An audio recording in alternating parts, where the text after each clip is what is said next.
Hi, good evening. Today our discussion is with relation to English. So, as you're aware that English in the exam forms 30% of the overall marking inside the paper. So our focus essentially is going to be today with respect to in the English Book 1, Part A. We're going to be covering today 5 topics, that's synonyms, antonyms, one-word substitution, spellings, and idioms and phrases. Most of them have the same flow. Essentially, when you have a synonym, antonym, or one-word substitution, spelling, or an idiom or a phrase, you are given one, either synonym, antonym, one-word substitution, spelling, idiom, or a phrase, and you're given multiple choices to essentially pick up from essentially 4 or 5 options, which is the correct one. Alright, we're going to start off with synonyms first. Synonyms essentially are words that are similar in nature. Alright, if you go to your book, the very first page, that's page 1, talks about essentially 2 words. First, synonyms means words that are similar in nature. Alright, so essentially you're given one word in your exam and you're given around 4 options. Sometimes 4 options, and you have to choose a word that is similar essentially to the word that is inside the question. Alright? So in the book itself, an example, they're speaking about something called abstain and refrain. If you look at your book, page 1, both abstain and refrain are essentially 2 words that are nearly the same. But we should abstain from something and refrain from something. Another example that they speak about essentially over here, if you see example 1, it's implicate. So implicate is the word, and you've got A, B, C, and D. A is include, B is entreat, C is suggest, and D is imply. Now essentially the word implicate, according to the book, they're saying it means falsely accuse falsely in a case. Here, the word means to involve or include. So hence the word here would be A, that means include. What we'll do right now is we'll go straight into practice set 1. And we're going to cover around 9 to 10 examples. The rest, of course, you can do on your own, just to show how it can be done essentially. So the very first one we're going to cover essentially is a word called, in 2, it's called placid. Placid as a word essentially means to be calm. If you don't know the meaning, let us try and match exactly what placid is to the options given. Now in placid you've given clear, calm, enjoyable and dull. Very clearly, so if you know essentially the meaning of the word, you match it to the word that essentially means calm, not the other 3. The third example given over here is commemorate. Commemorate, if you remember, commemorate, something is commemorated to the memory of somebody else. So here, in number 3, commemorate, you've got 4 options. A, boast, B, remember, C, manipulate, and D, harmonize. So essentially over here, we talk about something to commemorate of means in memory of. So essentially here the answer would be B, that's remember. Let's look at number 4. 4 essentially is a word called defy, D-E-I-F-Y. Very often, many students get confused over here with defy and defy, that's D-I-F-Y. Defy is in relation to God, you refer to God, deity, and defy is to challenge someone. So 2 very different words. So defy essentially over here is something with relation to worship of a God. So you've got 4 options: face, worship, flatter, and challenge. So clearly the option over here you will include and take is worship. Let's look at some more examples. You turn your page, look at number 24. Essentially number 24 talks about rebate. Rebate essentially something that comes back to you. So rebate, you've got 4 options. One is a loss, a refund, compensation, or discount. Over here, the answer would be B, that's a refund. Let's look at some more examples.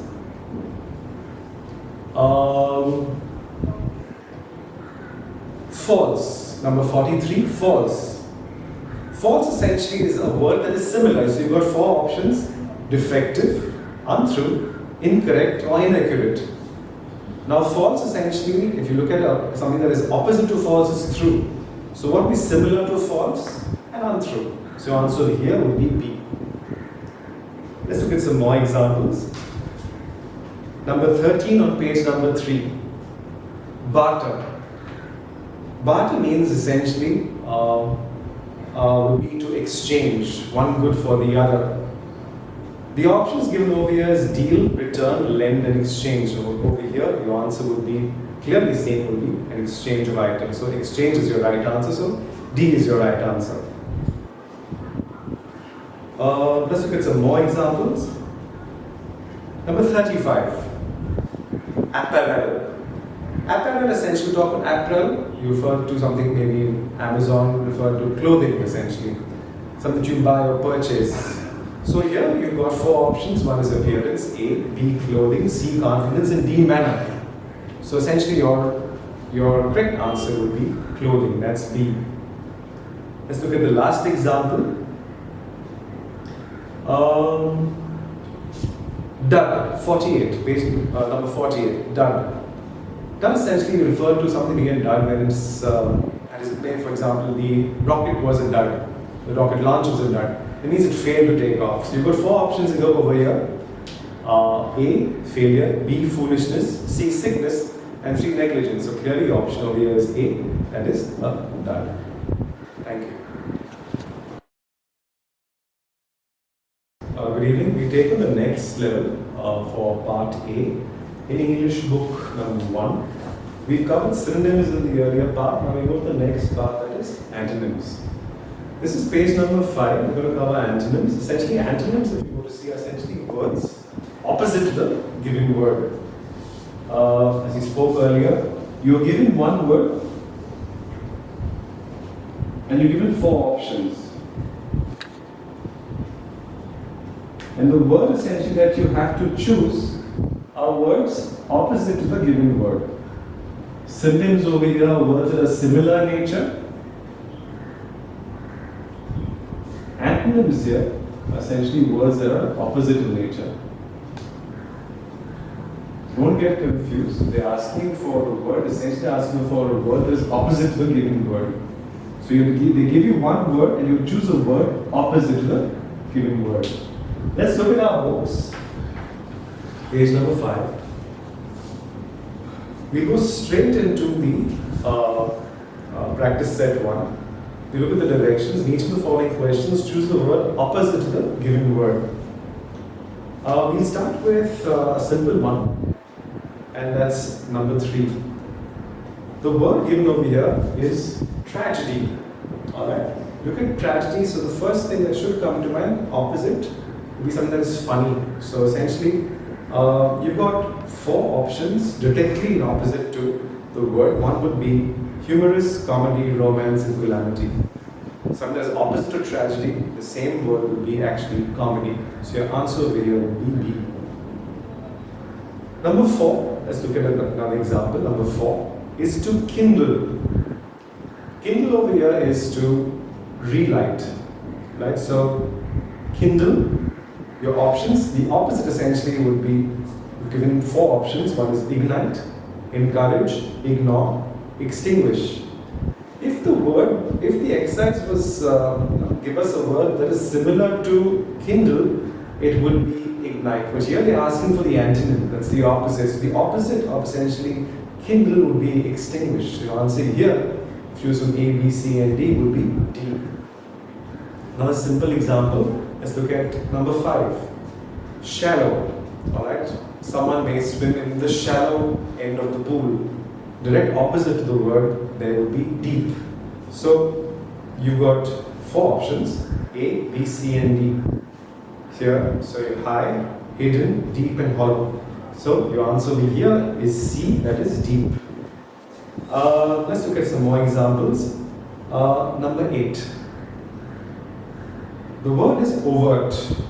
O-V-E-R-T. Overt essentially means plainly apparent. It's something that's open. Your options over here are A, deep, B, shallow, C, secret, D, unwritten. Something that is open, overt. You look at something that is opposite, is generally closed in nature. So over here, your answer would be C, that is secret. Let's look at 10, to start. Very often students always can get confused in the to start is to end. Essentially the opposite of to end is to begin. So over here is start. The opposite, they're asking the antonym to start. They give you 4 options: close, shut, end and finish. So the opposite of to start, the antonym to start would be essentially D, that is to finish. Very another simple one over here, it's 12, alive. Alive, generally the opposite would come to you would be dead. So you've got 4 options: passive, dead, asleep and drowsy. The option is B, that's dead. Let's look at some more examples. Let's look at the one last example. Number 49, page number 8, 49. Voluntary. You work for something voluntary. What would the opposite of voluntary be? The options over here are A, ordered, B, alternative, C, compulsory, or D, essential. The opposite of voluntary, the opposite definitely would be compulsory, that you do because you're told to do it. So the opposite over here is 49 is C, that is compulsory. That's it. Good evening. We move to the third part of part A of book number 1. Next is called one word substitution. In this part, it is required that you need to know some level of English, because here we talk about a group of words in a sentence that they give to you, and they give you a variety of options in A, B, C, and D, and you need to match essentially the options. One of the options to the word or the group of words that's given over here, or the sentence essentially. We take it step by step. We'll start with the very first one example. We look at page number 9, the first one. It's required, here the first one talks about to examine one's own thoughts and feelings. The 4 options given is 1, meditation, B, retrospection, C, reflection, and the last one, D, is introspection. You need to look at the words in a sense to, with a sense to the sentence that is given. So if you look at the first option, A, that's meditation. Meditation is essentially is a physical sort of exercise where you actually close your eyes and breathe in. Different forms exercises as well, and be one with nature, and maybe be in a closed room. The second one is B, retrospection. Retrospection is retrospect, look back, and C is of course reflection, current issues, current problems, current decisions taken. And the last one is D, introspection, where you look within. So essentially here the answer would be D, is to examine one's own thoughts and feelings. Essentially here your answer over here for this particular example given is introspection, that's D. Let's look for something far more simple. Bringing about gentle and painless death from incurable disease. That essentially is the word or group or a sentence, a group of words. And we have to choose the options are given as per the book, page number 9. 7 is your example. You've got suicide, euphoria, gallows, and euthanasia. So, suicide essentially is death by self. Euphoria essentially refers to something that is worldly and worldly, so it doesn't match the requirement. Gallows essentially is a person who is maybe hung or shot in public display. Euthanasia essentially is a person who actually takes the help of a medic or a doctor to move on to the next life. So essentially here, bringing about a gentle and painless death from incurable disease is the exact option would be D, that's euthanasia. Let's look for some more examples. Number 9. A small enclosure for cattle, sheep or poultry. So here the options are 1 is cellar, A is cellar, B is sty, C is a pen, and D is a lair. Let's look at these words differently over here. A cellar essentially is a place where they store wine or any other alcoholic beverage. This is called a cellar. A sty essentially is a place where they keep pigs. A pen essentially is where it's an enclosure for cattle, sheep, and poultry. So your answer over here would be C. Just to move on to know what is lair. Lair essentially is a place where wild animals are actually kept also, where they stay. So that's essentially your option over here, and your right answer over here would be C, that's pen. Let's look at 11. One who forcibly seizes control of a bus or an aircraft. We've got 4 options: pirate, swindler, hijack, and a pilferer. Your options over here is pirate. Now, very often, pirate is associated with a person who robs at sea, not so much on an aircraft or a bus. Then you go to swindler. Swindler is defined as a person who deceives people. C is a hijacker, as a person essentially who robs or seizes control of a bus or an aircraft by force. And pilferer is a person who robs from within a company. So here your option will be C, that essentially is a hijacker. Let's look at some more examples.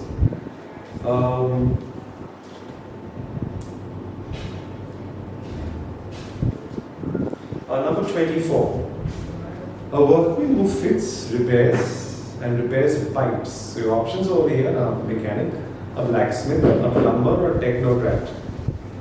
Look at the meanings of the words separately. So a mechanic essentially is a person who works on mechanical engines or something essentially is mechanical in nature. A blacksmith was things on iron, repairing iron or something associated with that. And here you have someone who fits and repairs pipes. The exact match would be with C, that's plumber. Number D is technocrat. Now, technocrat essentially over here is a person who's technology skilled. So your answer over here for this would be C, that is plumber, person who fits and repairs pipes. Good evening. We move on to the next part of our training in English. Again, we refer to book number 1. We covered synonyms, antonyms, and one was substitution. Now we move on to spellings. Alright. On the face of it, very often people may feel spellings are the easiest part in the English language. Very often in testing, your joint entrance exam, the kind of spellings you're given are not the easiest essentially. It's supposed to put you under stress, and you already under stress. Keep in mind, the length of the paper is so long. Now it's up to you to identify which essentially the correct spelling is from the given words they give you. So, as it follows, they'll give you they'll give you 4 options: A, B, C, and D. And it's essentially one word spelled wrong, or only spelled wrong 3 times. Only one word is spelled right. Let's look at a very simple example from the book itself. Number 5 is and page number 13. Number 5 is what we're going to look at. Here it is. The first word is example. The second is example.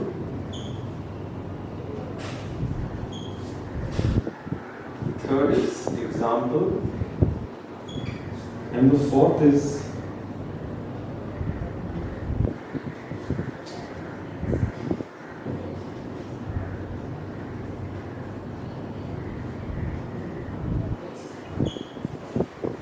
out of these 4 words, you have to choose essentially which word is the right word or spelled correctly.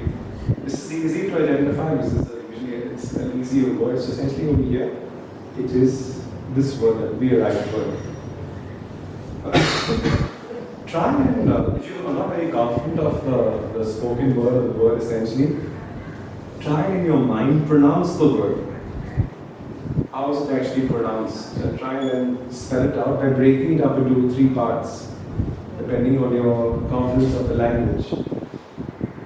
So, in your own word, in your own mind, pronounce it and see if it matches the required option.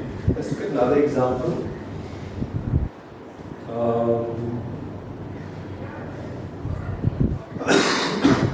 The word is argument. So number 9. Another example, number 9. ARGUMENT. M-A-N-T. That's the first option, A. Second option is B. Argument.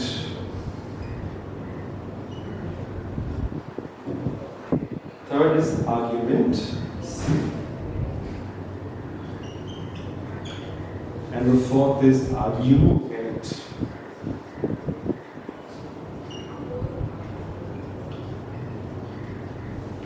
So you've got four options over here. Argument. The word is argument. So pronounce it in your own mind. Argument, it can't be argument. So like process of elimination, remove it. Argument. This doesn't pronounce well. And argument. This is the right option. This of course will be the wrong option again. Let's look at another word. May I check? Yeah. A simple example, 10. In your books it's also 10. First option is mustache. So essentially it's mustache. So M-U-S-T-A-C-H. M-O-U-S-T-A-C-H. M-U-S-T-A-C-H-E. M-O-U-S-T-A-C-H-E. So you've got mustache, mustache, mustache, and mustache. Look at the pronunciation of the word while selecting the option. So over here, your correct option would be mustache. For those who are confident, the language is relatively easy to pick up. For those who are not, try and look at the pronunciation of the word and break it up in your own mind. Pick up the correct answer. Right?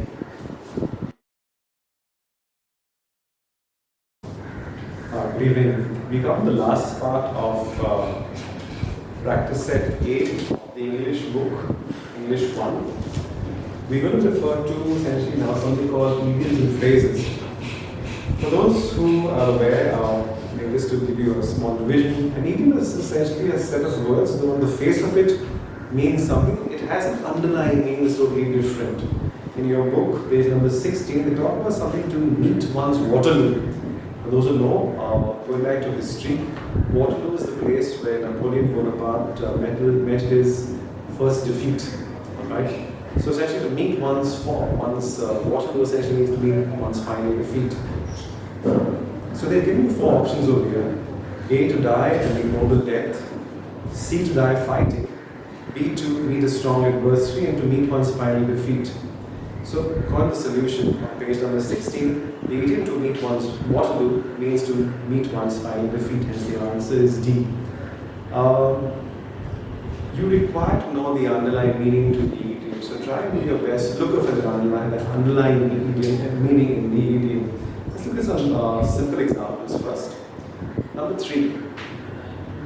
Page number 16, number 3. To talk one's head off. Look literally means someone's talking, the head is coming off. But if you're going to see the underlying meaning over here is a person who talks, essentially talks too much or talks incessantly. So they give you four examples over here, four options over here, sorry. To talk loudly, to talk in whispers, to talk to oneself, to talk excessively. So now look at the point of elimination. To talk one's head off. Look at the options. To talk loudly. Is that the answer? To talk in whispers. To talk one's head off, you don't talk in whispers. In the process of elimination, look at B as first eliminated. To talk to oneself. No. So you can move C. You got D, to talk excessively. So you left the options A and D. To talk one's head up essentially means to talk too much. It's not to talk loudly, to talk too much, to talk excessively. So your answer over here essentially is D. Let's look at another example. Number 4, page 16. To hold something in leash. Very often you hold something in leash, maybe you're holding maybe an animal in leash or a leg. So you've got, why do you hold an animal in leash? Maybe to hold back or restrain. So essentially over here, you've got four options. One is A, to restrain, 2, to disappoint, C, to dismiss, and lastly D, to discourage. So again, hold and restrain, restraining the animal essentially means to restrain. So your answer here, to hold is something in the leash would be A. to hold, to restrain. Let's look at 11. To keep one's head. To keep one's head is not to just keep one's head in perspective, but what is the underlying meaning of here? You've got 4 options: to be agile and active, B, to keep calm, 3, to think coherently, or D, none of these. To keep one's head is to keep calm essentially. So your answer over here is B, to keep calm. Number 48, page number 18. To be rolling in money. Again, figuratively doesn't mean you're rolling in money. It means essentially rolling money means you have a lot of money with you. So your answer over here is you've got 4 options. A, wasting money. B, very rich. Borrowing money liberally. And D, spending more than your income. So look at it. Essentially, when you're rolling in money, it seems to me that you are essentially very rich. Let's look at the last example. That's in 49, page number 18. To get into hot waters. We've got 4 options again, A, B, C, and D. A is to be impatient, B is to suffer a huge financial loss, C, to get into trouble, and D, to be in a confused state of mind. To get into hot water essentially means to be in trouble, to get into trouble. So your answer over here is C, to get into trouble. Let's look at one last example, page number 18, practice set 2, the second one. To fly off the handle. When you fly, that means you've lost your temper completely. So A is to take off, B, to be indifferent, apathetic, C, to dislocate, and the last one, to lose one temper. So essentially over here your answer is D. Thank you.